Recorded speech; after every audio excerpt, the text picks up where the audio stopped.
vous savez, le monde fonctionne dans les grands ensembles. Tout à l'heure, on a parlé de mondialisation. Et aucun pays ne vit en autarcie. Donc, en 2000, les États se sont réunis aux Nations Unies, l'ensemble des États, et ont mis en place un programme qu'on a appelé les OMD, Objectifs millénaires de développement. C'était au nombre de 8. Et ce programme était échelonné sur 15 ans. Donc, le programme a été mis en œuvre.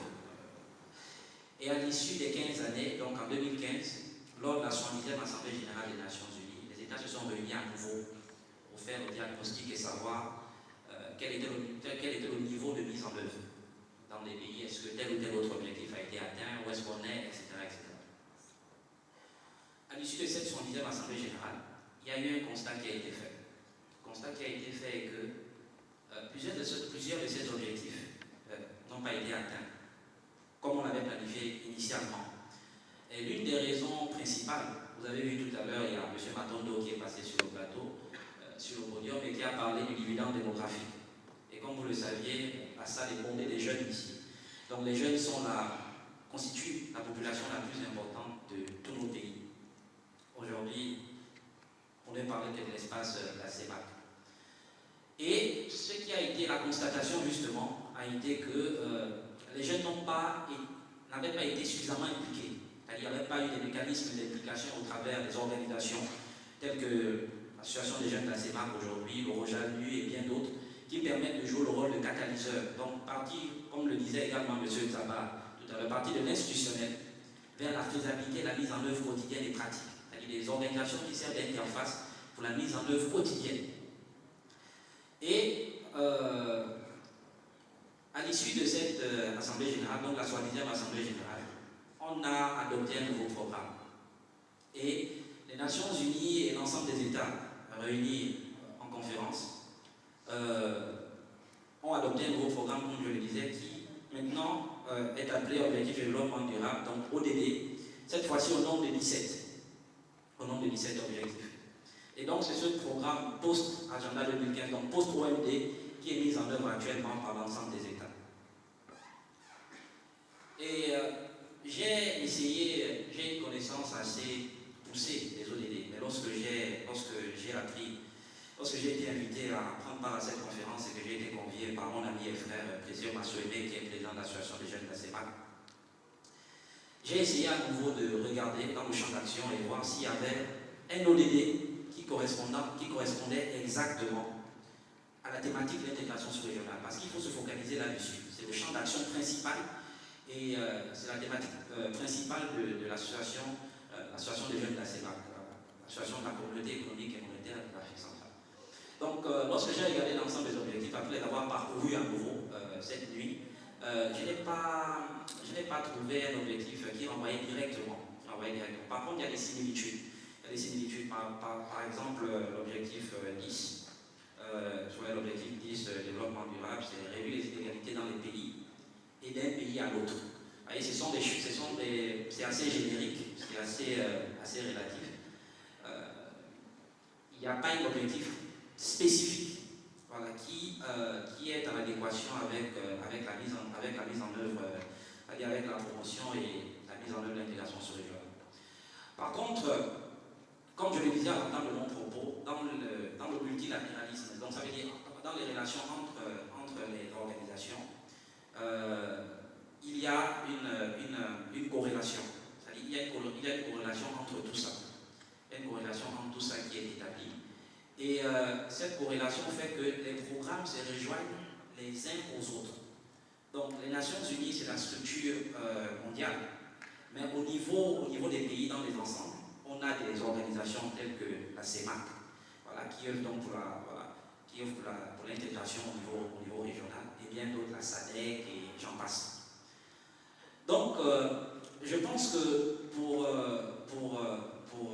continuer dans le sens, dans le cadre de mon propos, je pense qu'aujourd'hui, et là je vais un peu sortir un peu en off, hein, mais pour être cohérent dans ce que j'ai dit.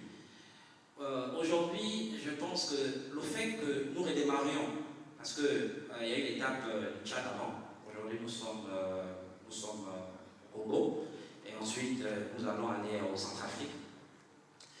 Il faut, je pense que cet élan qui a commencé doit pouvoir se pérenniser par l'implication de tous. C'est cette implication qui rendra fonctionnelle l'organisation et qui permettra au mieux de pouvoir mettre en œuvre, donc, de pouvoir rendre l'intégration beaucoup plus vivante par le boost, par l'implication de la jeunesse. Par l'implication de la jeunesse. Parce que, comme vous le saviez, l'association est restée pendant quelques temps, un peu un peu en sommeil entre griffes, et ce sommeil n'a pas favorisé une action forte. Maintenant que les choses sont en train de redémarrer, il faut donc s'impliquer dans le cadre de ce redémarrage pour donner à cette organisation une force, pour pouvoir donc défendre au mieux le champ d'action qui est le sien. Donc je pense que c'est ça la chose la plus importante aujourd'hui pour notre organisation aujourd'hui, qui est l'association des jeunes d'ACEMAC. Et il faut également tenir compte des terminologies, c'est très important. Parce que tout à l'heure, M. Zaba, lorsqu'il a pris la parole, il a parlé de quelque chose de très fondamental. Comment démarrer? Comment arriver à rendre effectif l'intégration? Mais l'organe, parce que vous voyez, nous sommes le réseau des organisations de jeunesse africaines leaders des Nations Unies. Notre principal interlocuteur, ce sont les Nations Unies. D'abord au niveau global, parce que nous sommes au niveau global, donc en haut, et ensuite au niveau des pays, voilà, parce que nous avons également des sections dans les pays. Et l'association des jeunes d'ACEMAC a une organisation mère, qui est donc la commission de l'ACEMAC. Et pour que la commission, justement, appuie les programmes, parce que chaque entité a ce qu'on appelle un PTA, programme de travail annuel.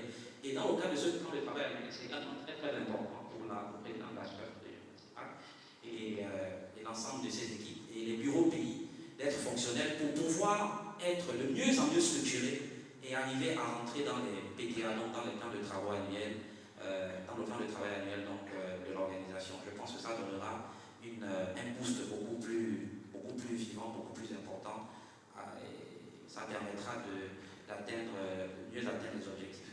Voilà. Donc, encore une fois, comme je le disais tout à l'heure, c'est vrai que ma présentation a été un peu, il y a eu une sorte de, c'est pas une incohérence, mais je vous le disais encore, je reviens pour dire que lorsque j'ai regardé au sein des objectifs de développement durable, il n'y a pas un objectif qui renvoie directement, mais il y a des similitudes en termes de fonctionnement.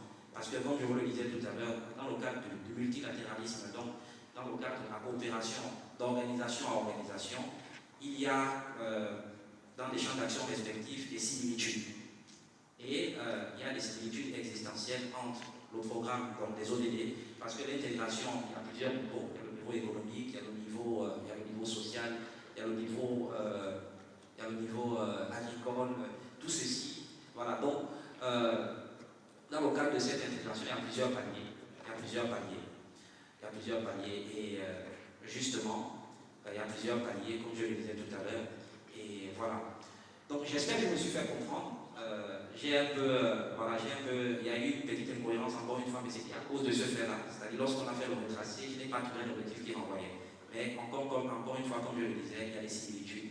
Et ces similitudes, effectivement, permettent aux organisations de se compléter dans leurs champs d'action respectifs en vue d'atteindre les objectifs. Voilà. Merci beaucoup, monsieur. À présent, on passe à la série questions. Alors, j'imagine